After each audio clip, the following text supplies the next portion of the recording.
We are in 2 Samuel chapter 20. So we're continuing a journey through this book, and we find ourselves here where after Absalom has died through his rebellion, David comes back to Jerusalem. And then as he comes back, there is this dispute between the tribes because of an event that took place. And then there's here in chapter 20 a rebel by the name of Sheba. He's a Benjamite, and he begins to now try to again bring the tribes away from David. So let's look through this chapter. Let's see what God has in store for us. Father, we're so grateful for just you and your grace, how you constantly bring us to an understanding of what unity is, um, and how there are always those people that want to bring dissension, want to bring division. And yet, Lord, there's a plan and a purpose that you have. And Lord, just through this teach us what it is to be knit to you. Teach us what it is to have a desire for unity, to know that although Israel is made up of 12 individual tribes, it's one nation. And you're their God, and you want to bring them to a place. And yet they constantly allow their own desires, their own pride to get in the way, and the desire for the individual versus the need of the nation. But here tonight, simply instruct us, teach us your heart, your will. We ask it in Jesus' name. Amen. So here in chapter 20, it begins very simply, and there happened to be a rebel whose name was Sheba, the son of Bichri, a Benjamite. And he blew a trumpet and said, "We have no share in David, nor do we have an inheritance in the son of Jesse. Every man to his tents, O Israel." So every man of Israel deserted David and followed Sheba, the son of Bichri. But the men of Judah from the Jordan as far as Jerusalem remained loyal to their king. It's interesting. We know what happens. Some people follow, some people do not. There's this incredible lack of unity. There's this rebellion that's going on. And I want you to understand that it has developed even more than what we think here has gone on. If you remember that when we were back in chapter 19, and what happened was this, that when we were back in chapter 19, what happened was the Lord had wanted David was going to come back home. And as he was coming back home, what we saw was this, that there was a time where in verse 9, what we saw was this, that the king arose, or all the people were in dispute throughout all the tribes of Israel, saying, "The king saved us from the hand of our enemies. He delivered us from the hand of the Philistines. And now he has fled from the land because of Absalom. But Absalom, whom we anointed over us, has died in battle. Now, therefore, why do you say nothing about bringing back your king?" So the people of Israel have desired that all of a sudden we want to see here David come back. The issue being is that as they want the nation of Israel wants David to come back, eventually there's this reproof that comes with the tribe of Judah because they're the ones who are in the greatest delay. Now, keep in mind that a lot of Judah has already followed Absalom. And so now they're delaying in bringing David back. And so we see in chapter 19, in verse 11, so King David said to Zadok and Abiathar the priests, speak to the elders of Judah, saying, "Why are you the last to bring the king back to his house, since the word of all Israel have come to the king to his very house? And you are my brethren, you are my bone and my flesh. Why then are you the last to bring back the king?" To understand that when David was coming back after the death of Absalom, that the first group of Israel was the northern tribes, Israel, the northern tribes. And so eventually the last one to come on board was Judah. And this is a unique thing because initially when we started the book of First Samuel, if you remember what happened in the very first chapter, that as David began as we learned that Saul had died, David is there in Judah. And eventually, what happens is this, that in chapter 1, verse 4, we make a note of this. It says this, then chapter 2, verse 4. So we're in chapter 2. It says this, the men of Judah came, and there they anointed David king over the house of Judah. And they told David, saying, the men of Jabesh Gilead, they were the ones who buried Saul. So we understand that when Saul died, Judah was the first, because Israel has no king. Judah was the first to say, yes, David, we understand that you should have been the king, that you were always the king, you were anointed the king, and so why don't you come and be our king? And so Judah was the first when David came. And eventually we saw that there in the second chapter of 2 Samuel, but Abner, the son of Ner, the commander of Saul's army, took Ishbosheth, the son of Saul, brought him over to Mahanaim, and there he made him, who makes Ishbosheth, the son of Saul, king over Gilead, over the Asherites, over Jezreel, over Ephraim, over Benjamin, over all Israel.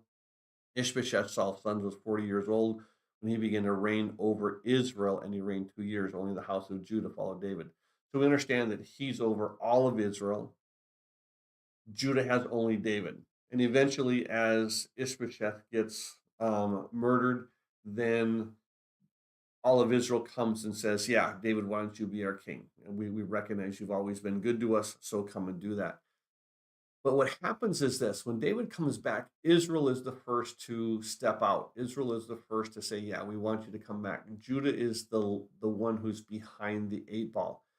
Now, as we go a little bit further in chapter 19, what we see is this. In verse 40, it says this, now the king went on to Gilgal. So he's coming back from the wilderness wanderings. He's coming back to Jerusalem. He's about to cross over the Jordan. The king went on to Gilgal, and Chimham and went on with him, and all the people of Judah escorted the king, and also half the people of Israel. So we see that as the word came back that David is coming back to Jerusalem, Israel is trying to come back, but only half the people. So the ones from the further distance, they're not there yet. They're going to be, but they're not there yet. And so the ones who are closest are there. Judah finally comes. Judah's there. And so it makes a statement that Judah's there. Half of the people of Israel are there. And then verse 41, as they're ushering the king back, they said, just then all the men of Israel came to the king and said to the king, why have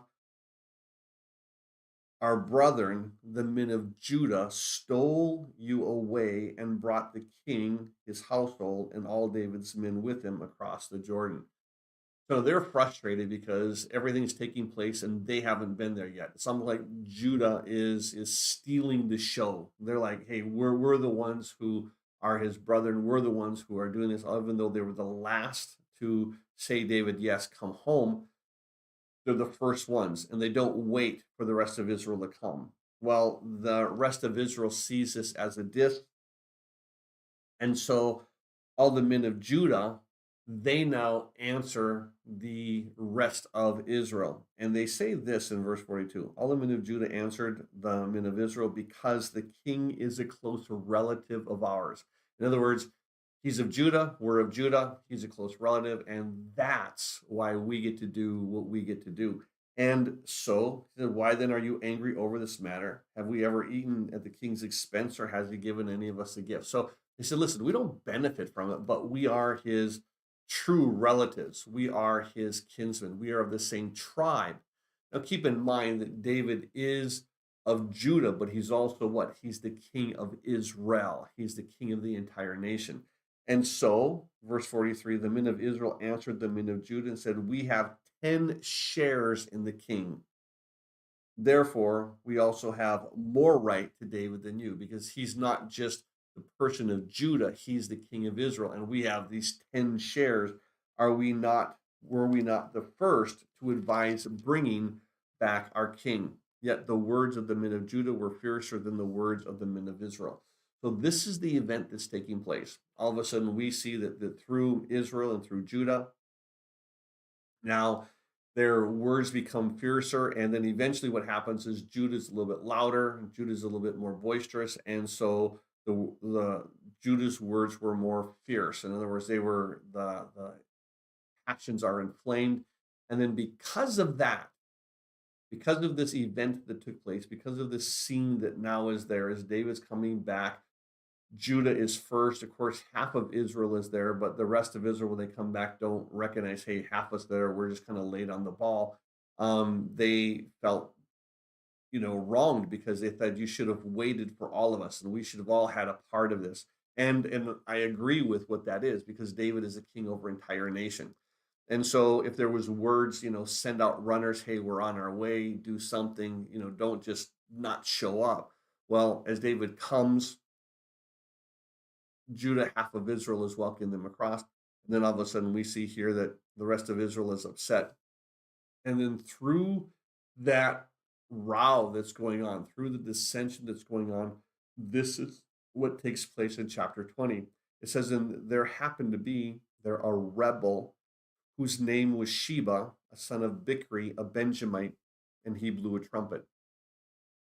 So this man, his name is Sheba. It makes a note that he is a rebel. The term in the Hebrew is Belial. He's, basically he's an evil, a worthless man, a wicked man. And so he's also a Benjamite. So he's one in the same as Shimei. Um, he's of the tribe of Saul. He's of the tribe of the last king. And so he basically saying, I don't know why we should have someone from Judah versus someone from Benjamin being the king. We had Saul, we had his son. Why is it now that Judah thinks they can reign? And all of a sudden you have this man of Judah and he's not with all of us. He seems to be only for Judah. And so this man Sheba, he blows his trumpet, catches the attention. And remember the words that were spoken of there in chapter 19, where they said in verse 43, the men of Israel answered the men of Judah and said, we have 10 shares in the king. Therefore, we also have more right to David than you. We have 10 tribes, you have one. So basically, we have, 10 shares, you have one share. And so we have, just as much right for each individual tribe. You add us all up, and we have even more right than you to be here. Well, the man Sheba made this statement at the end of verse 1. We have no share in David. In other words, you're not our king. We don't even want you. So you're not even a part of us anymore. We have no share in you, nor do we have an inheritance in the son of Jesse. We're not anticipating you ruling us. We don't want anything from you. So every man to his tents, O Israel. And so every man of Israel deserted David and followed Sheba. And so this is what begins to happen. We see here that there's this division that takes place through the nation of Israel. Now, this division that takes place in the nation of Israel is not an uncommon thing. It's not an uncommon theme that goes on because what happens is this so often, and we make a note of this, that Israel is one nation. And as one nation, it had Moses ruling over them, but through the nation, they had individual tribes. When Joshua came on the scene, they told Joshua, as we followed Moses, so we'll follow you. Now, what Joshua did was this. He came to the land, and what they did is they divided up the land into areas for each tribe. So each tribe would have an inheritance. And what was important is that family tribe, that family inheritance was a very thick, a very motivating thing. And so each tribe had their own area. But although each tribe had their own area, keep in mind they were one nation. They were Israel as a whole. And it's very similar to the United States. We are one nation, supposedly under God. We have individual states. Individual states have rights, yet the federal has, another thing. And so what they want is, hey, listen, if the federal wants something for the benefit of the nation, all the states need to acquiesce to the benefit of the federal. And so each state has a representative that you can have through the Senate and through the House. And so they will make laws, and the laws that come federally, then the states are bound to those laws as well. The same thing happens with Israel. You have one nation, but you have individual tribes. And these tribes, every so often, you're going to see divisions within that. You remember all the way back in the book of Numbers in chapter 32, something kind of crazy went on because what happened was this: the children of Reuben in the very first verse of Numbers 32, and the children of Gad in a very great multitude had a very great multitude of livestock. And when they saw the land of Jazer and the land of Gilead, and indeed the region was a place for livestock. The children of Gad and the children of Reuben came and spoke to Moses, to Eleazar the priest, and to the elders of the congregation, saying, basically, verse 5, if they said, if we have found favor in your sight, let this land be given to your servants as a possession. Do not take us over the Jordan. And so what they wanted is these three tribes. You have, Judah, you have Gad, and you have the half tribe of Manasseh. They wanted to stay on the eastern side of the Jordan. Well, eventually Moses says, hey, listen, you guys can't do that because we need to go in and we need to fight for the land. You need to be part of that fighting with us as we have you know, are trying to gain our inheritance, which the Lord gave us. And eventually what happens is this. In verse 17, Judah and Gad make this statement. They said, listen, Numbers 32, verse 17, but we ourselves will be armed and ready to go before the children of Israel until we have brought them to their place. And um, our little ones will be in the fortified cities because of the inhabitants of the land. We will not return to our homes until every one of the children of Israel has received his inheritance. And so they make this promise, they make this step to say, hey, listen, we're going to stick with you. Nothing's going to happen. We're going to make sure you have your promise. You guys divide your land, but we're not going to cross over. And eventually we see it was fulfilled. Joshua 22, the first four verses. Then Joshua called the Reubenites, the Gadites, the half tribe of Manasseh, and he said, you have kept all that Moses, the servant of your Lord, commanded you. You have obeyed my voice in all that I have commanded you, and you've not left your brethren these many days up to this day, but have kept the charge of the commandment of the Lord your God. And now the Lord your God has given rest to your brethren, and he has promised them. Now, therefore, return, go to your tents into the land of your possession, which Moses, the servant of the Lord, gave you on the other side of the Jordan. To understand that it's going to happen that some follow, some don't. It's a normal thing that you're going to have times where people are just there are going to be those who follow, there are going to be those who don't follow. If you remember in the book of Ruth, eventually what took place was this: in the very first chapter, in the seventh verse, after Naomi's husband dies, after Oprah and Ruth, Naomi's sons die. Eventually, it takes place where, therefore, she went out from the place where she was, and her two daughters-in-law with her. So Naomi wants to leave, and as she begins to leave Moab, then what happens is this: they went on their way to return to the land of Judah, and Naomi said to her two daughters-in-law, go return each one to her mother's house. The Lord deal kindly with you as you have dealt with the dead and with me. So as you've been kind to my sons, kind to me, go back to your parents' house, stay here in Moab, and let your parents take care of you. Well, the Lord grant you that you may find rest, each in the house of her husband. So she kissed them, and they lifted up their voices and they wept. And then they said to her, surely we will return with you to your people. But Naomi said, well, here they both said, we want to come, we want to be a part of you. Naomi said, turn back, my daughters. Why will you go with me?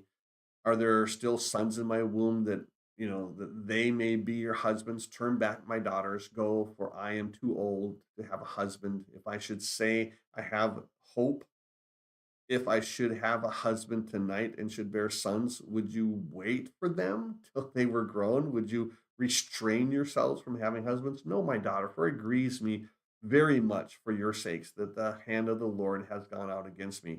Then they lifted up their voices and wept again, and Oprah kissed her mother. So Orpah kissed her mother-in-law, but Ruth clung to her. And she said, look, your sister-in-law has gone back to her people and to her gods, and return after your sister-in-law. So we see here very clearly that Orpah leaves, And then Naomi tells Ruth, "You need to go too." But Ruth in verse 16 and 17 said, "Entreat me not to leave you, nor to turn back from following after you. Wherever you go, I will go. Wherever you lodge, I will lodge. Your people shall be my people, and your God my God. Where you die, I will die, and there I will be buried. The Lord do so to me more and more also, if anything but death departs you and me." And when she saw that she was determined to go with her, she stopped speaking to her. So she stopped telling her to go home. But I think it's so important to recognize that there are people who will stick with you, there are people who will not stick with you. Even Paul, he had this incredible experience where he told Timothy in Second Timothy, chapter 4, beginning in verse 16, he says this: "At my first defense, no one stood with me, but all forsook me. May it not be charged against them." So no one stood with me, everyone left me, but the Lord stood with me and strengthened me, that the message might be preached fully through me, that all the Gentiles might hear that I was delivered out of the mouth of the lion.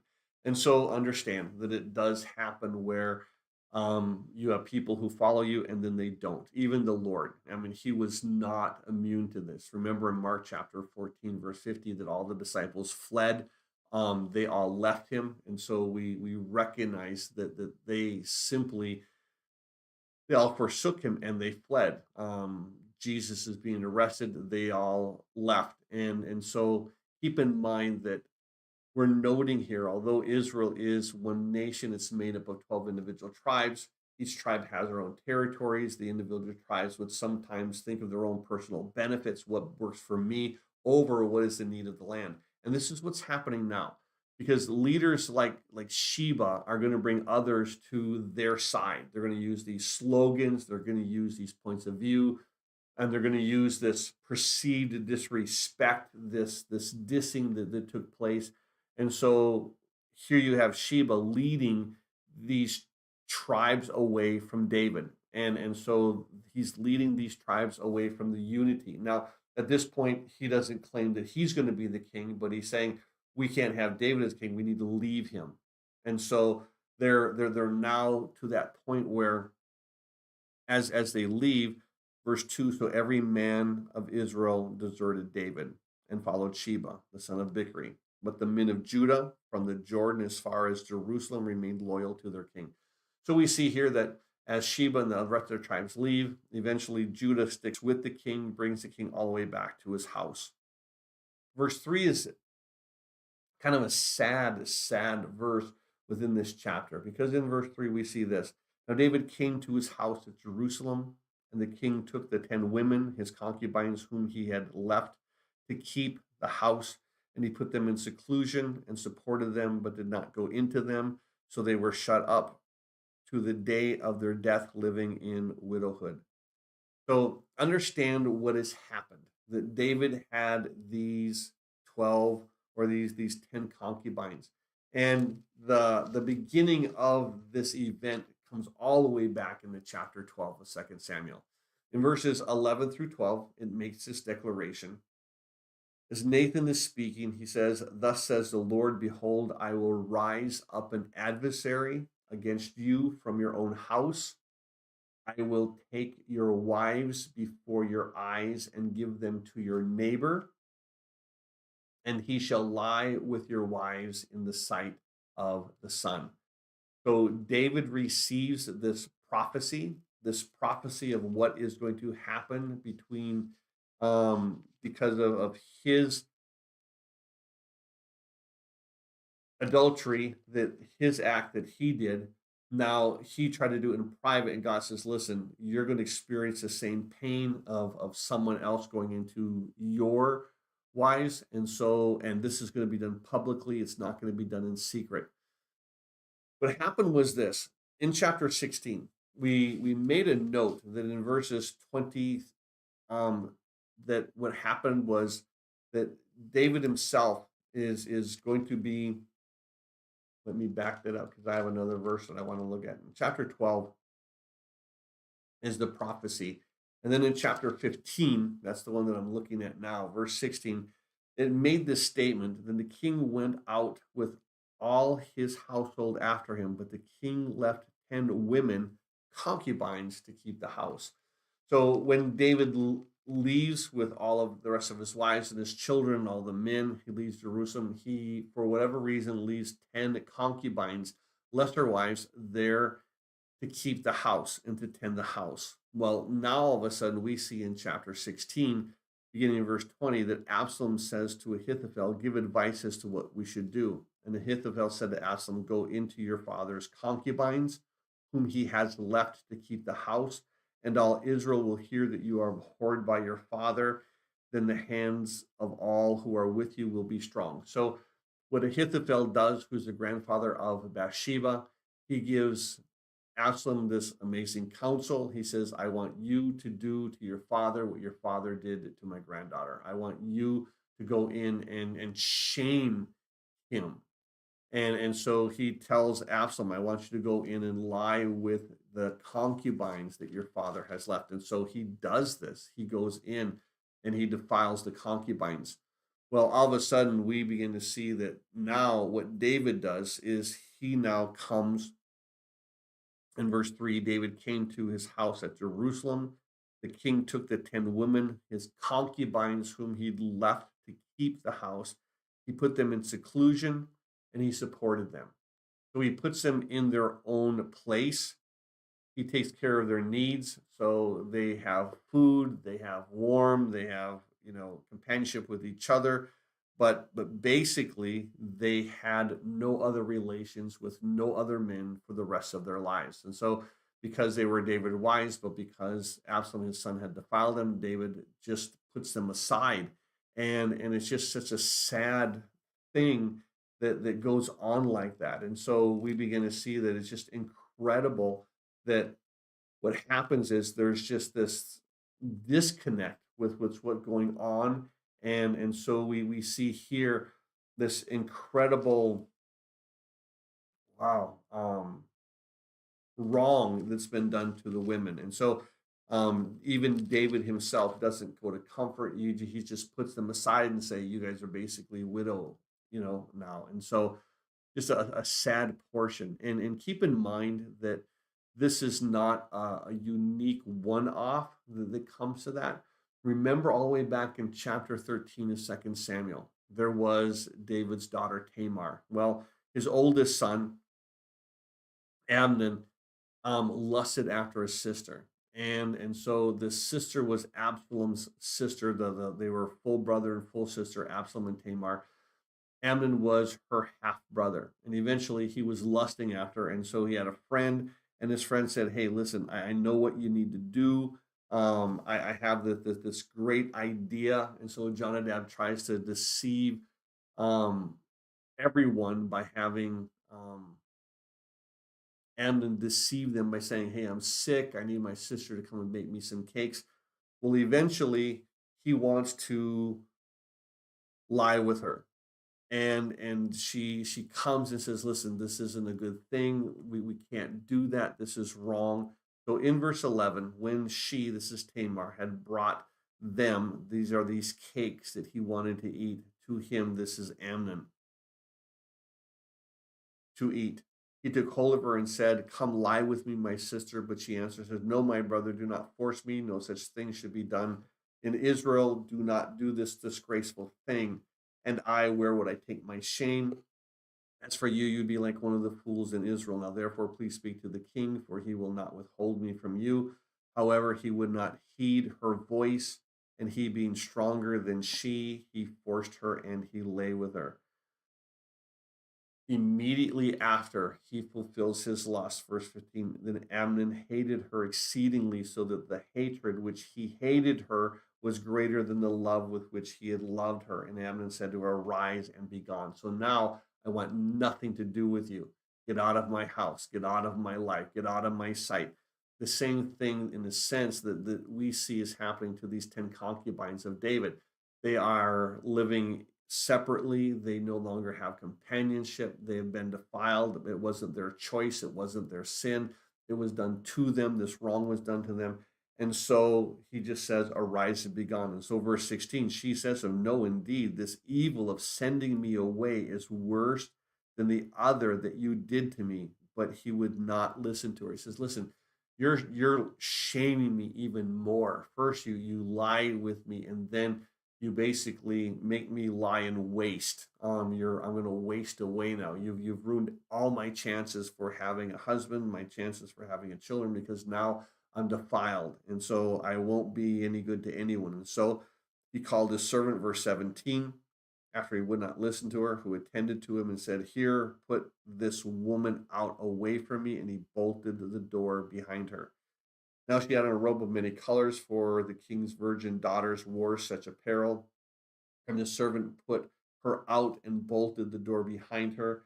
Then Tamar, verse 19, put ashes on her head, tore her robe of many colors that was on her, and laid her hand over her head, and went away crying bitterly. And Absalom, her brother, said to her, "Has Amnon your brother been with you? But now hold your peace, my sister. He is your brother. Do not take this thing to heart." Then it says this at the end of verse 20, which is just so reminding me of just what's happening to these 10 concubines. It says this at the end of verse 20: "So Tamar remained desolate in her brother Absalom's house." So there was no healing, there was no helping, there was nothing. And so the same thing that we see here was happening to these 10 concubines, and just absolutely incredible how devastating that God doesn't candy coat the wrongs that are done to people. He doesn't candy coat the wrong mentalities that are there in society. And so this is what happens. David takes care of them. It wasn't their sin, but they are basically destitute, so and desolate. And so verse 3, they were shut up till the day of their death, living in widowhood. So they were now put aside, all because of someone else's sin. And keep in mind that David had chosen to leave them there even after the prophecy that Nathan had spoken. He chooses to do this. And so although David taking responsibility, I'm going to take it and I'm going to feed you, make sure that you have a place to stay. I will not have any kind of relationship with you. Now you guys are defiled, and so because of that sin, I'm going to put you away. Well, verse 4 says this: "The king said to Amasa, assemble the men of Judah for me within 3 days, and be present here yourself." So remember what happened with Amasa, that eventually in chapter 17, verse 25, it made this declaration that Absalom made Amasa captain of the army instead of Joab.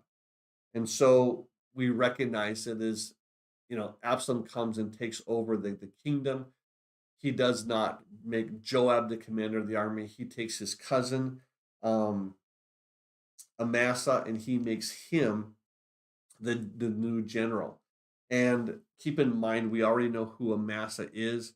There's this genealogy in First Chronicles chapter 2, and it makes a statement that basically, after it talk about their sisters were Zariah and Abigail, the sons of Zariah were Abishai, Joab, and Asahel, the three, and Abigail bore Amasa. So out of David's sisters, we understand that one has Joab and his brothers. The other has Amasa. So they're cousins, is what they are. So Absalom puts his cousin as the general of the army, and now Amasa is the one who's going to pursue David, and he's now the general of the army that is trying to kill David.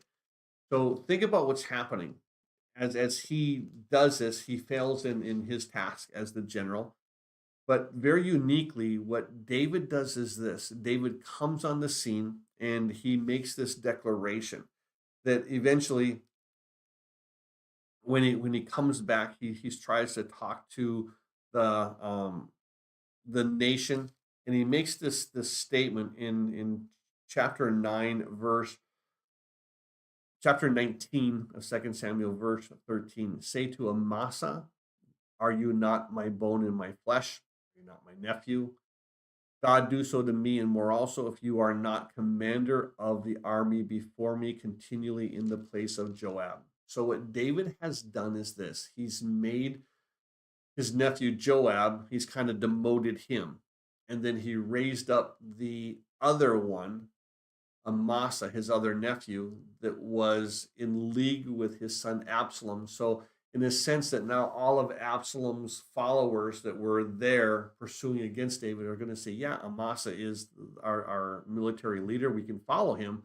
So David, in a sense, is going to bring this army back. And so he tells Amasa, I think, okay, you need to go and you need to assemble the men of Judah, and you have 3 days to do this, to be here to present yourself. So you've got 3 days to gather up the army. Now, keep in mind that the part of the army that he's getting was his already. These are the ones who's now fled, and it's like, okay, wait a second, you've already gathered us up. We went against David. Who are you gathering up for now? So, regardless of what happened, he delays. Verse 5 said, so Amasa went to assemble the men of Judah, but he delayed longer than the set time which David had appointed to them. So David appointed 3 days. It takes longer than he does. And so rather than taking the men that he can and then be obedient to the timeline, he extends the timeline. Well, because he extends the timeline, David now says to Abishai, and of course we understand that he is Joab's brother. He says to Abishai, now Sheba and the son of Bichri will do us more harm than Absalom. Take your Lord's servants and pursue him, lest he find for himself a fortified cities and escapes us. So, because of the delay of Amasa, David now brings his other nephew, the brother of Joab, and he says to Abishai, listen, I want you to go assemble as many people you can. You need to pursue this guy. You need to get after him now. We can't delay. And so as Amasa is delaying, David now puts basically Abishai in place to say, you need to take what's happening. Now it says this in verse 7, and I think it's just so profound how the scripture is so honest. As he calls Abishai, it says, I want you to go at him. It says in verse 7, so Joab's men.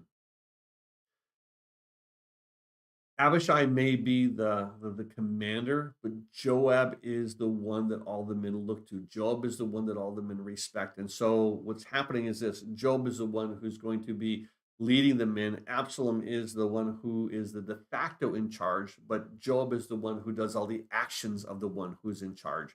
And so Joab's men with the Cherethites and the Pelethites, and we've talked about them before. These were David's bodyguards. Those are the ones who are mentioned in chapter 8 in verse 18. And so we understand those were the ones who guarded his life. And so Joab with the Cherethites and the Pelethites and all the mighty men. So you have the 600 men and his mighty men, all the people who were at one point in debt, in distress, and discontented, are now David's army. And so they went out after him, and they went out of Jerusalem to pursue Sheba, the son of Bichri. So you have this powerful group, not an entire army yet, but you've got this group of warriors, small army, yes. And so now they begin to pursue Sheba. It says this in verse 18 or verse 8, when they were there at the large stone which is in Gibeon, Amasa came before them. Now Joab was dressed in battle armor, and it was on it was a belt with a sword fastened in its sheath at his hips, and as he was going forward, it fell out.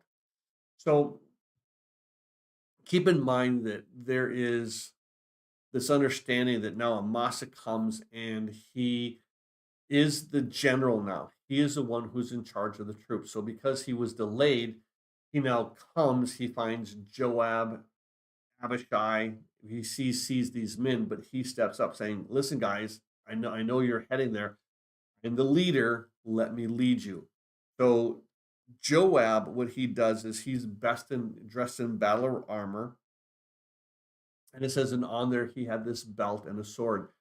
The the language is interesting because it's one of two things. Either he actually does have a sword, which is there on his hip, or he has next to his sword, he has a dagger and a sheath in a sheath, not like a giant sword, but a dagger that he can slip out. And so you can kind of conceal a dagger. It's harder to conceal a sword. So one thing happens: either he finds a way for a sword to fall out and he picks up the sword as he approaches um, Amasa, or he very cunningly slips the dagger out of its sheath. And so he's kind of hiding it. And so Amasa doesn't know what's going on. Well, it does declare when they were that Joab was dressed in battle armor, and on his belt was a sword fastened in its sheath at his hips. And as he was going, it fell out. So if it was a dagger, he pulls it out of his sheath. And then Joab said to Amasa, "Are you in health, my brother?" So keep in mind that Joab is coming up to his cousin, and he's trying to greet him as his general. You understand this? Otherwise, like Joab is in this guise of greeting his new commander.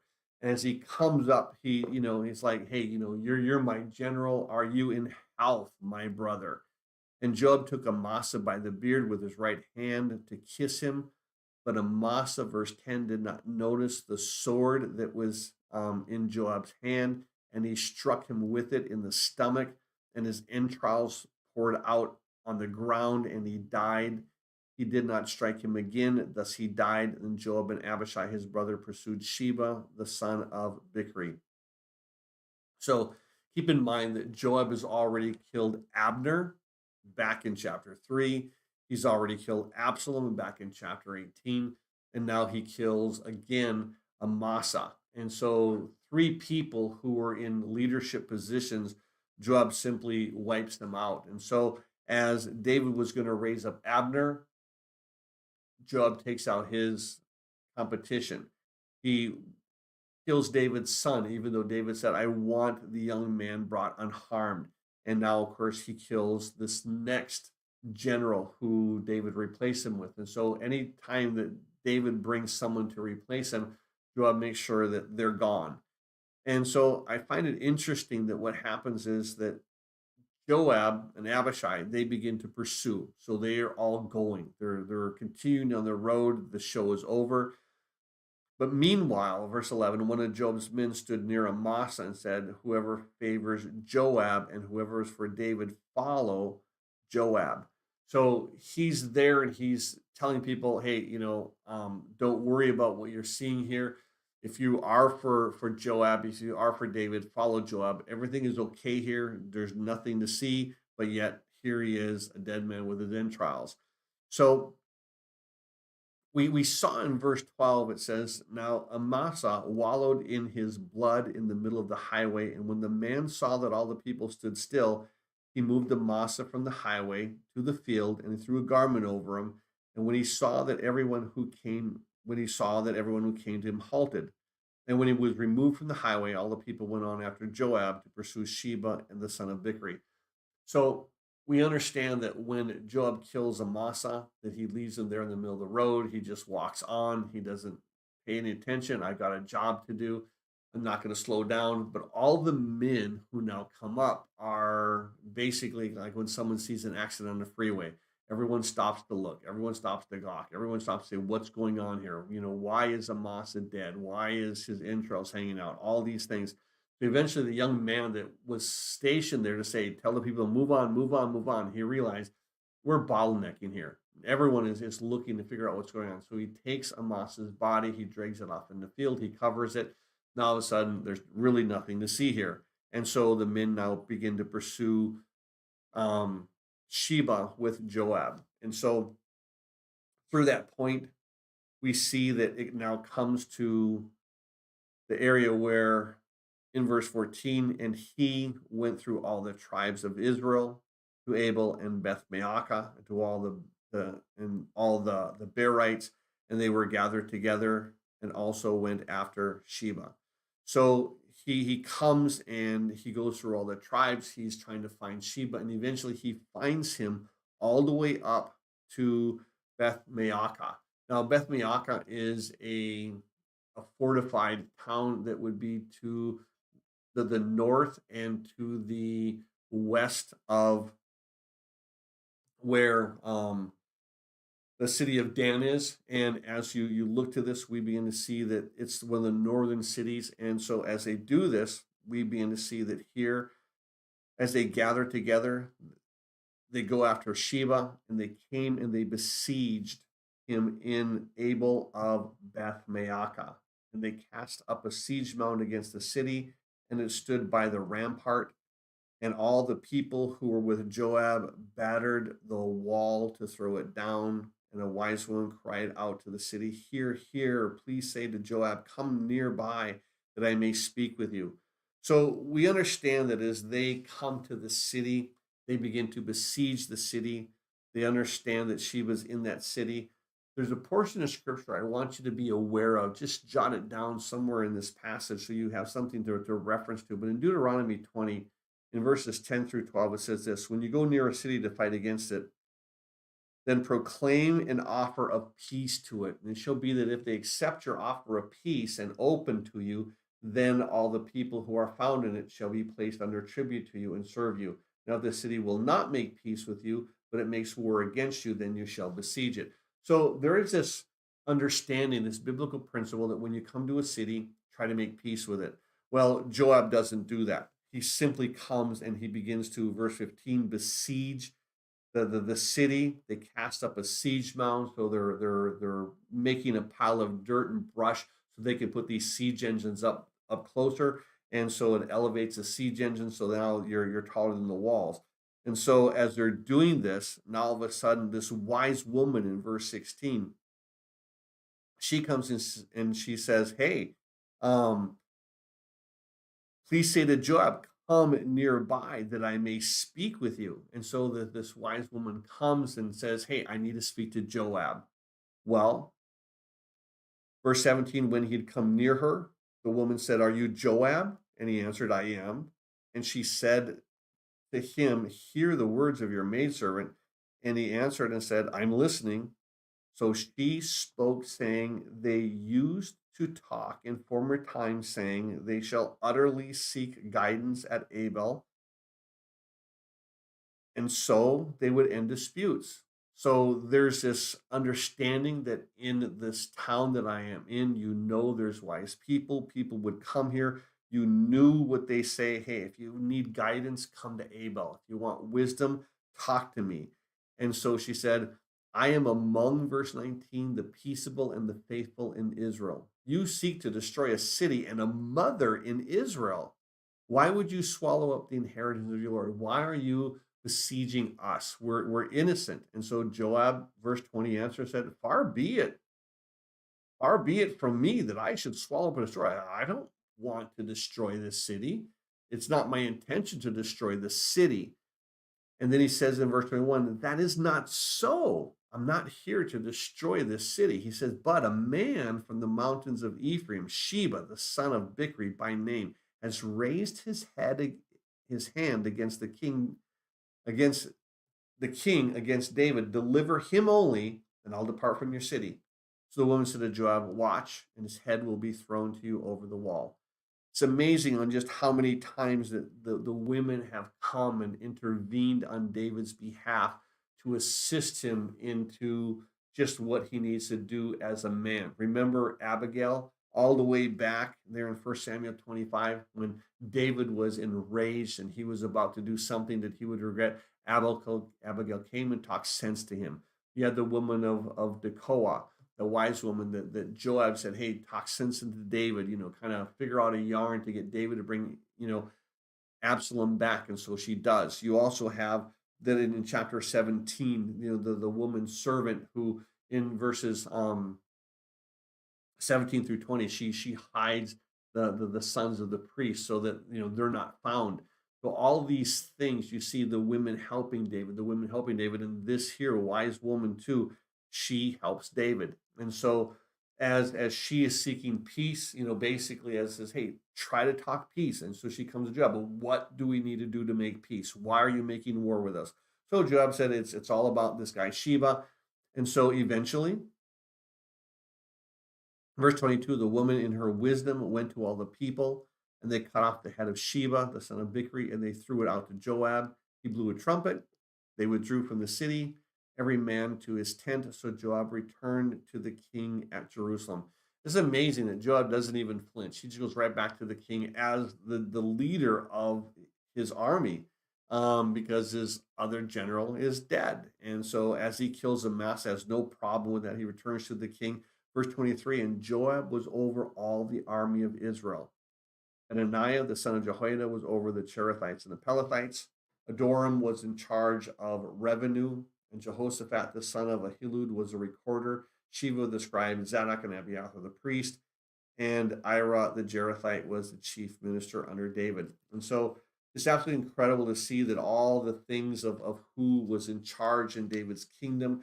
It is unique, and I want to point out one thing that in chapter 8, verse 18, it talked about the same thing where it talked about who were the people who reigned with David, because David brings up incredible men to reign.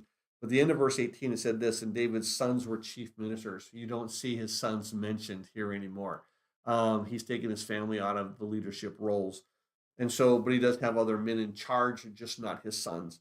And so, just absolutely incredible to see how, just once again, God uses this woman to assist David. And I see this contrast of all these women that God used in such a credible way to bless this man. And yet we see that here he doesn't up for his daughter Tamar. He doesn't step up for those 10 concubines. And so you see that this mixture of just a man that doesn't see the value. And so just through that doesn't understand the pain. It doesn't understand what they're going through. And so it's just an interesting thing to ponder through, that David, although he's a man after God's own heart, he is not a perfect man. And there is this issue that the society had as women being lesser, and yet you see that they're completely wrong, because the women in just over and over again made David into the man. They assisted him in ways in which no other guy did. And so just absolutely incredible to see that within this rebellion, once again, it's a woman who steps up, and a woman that begins to assist, and a woman that is again unnamed, unmentioned, but is so powerful as far as being used by God. Father, we are just so grateful for this word in your heart. We are asking, Lord, that you, through your grace, you, through your spirit, will continue to meet and minister. Knit our hearts, draw our hearts to you through this. Continue to teach us what it is to have unity, even though we are individuals. Lord, we want to be a part of this body of Christ, and not just simply individuals wanting our own thing, but Jesus, what do you want? What is best for your body? And we want to be parts of that. So continue to knit our hearts to you with that. We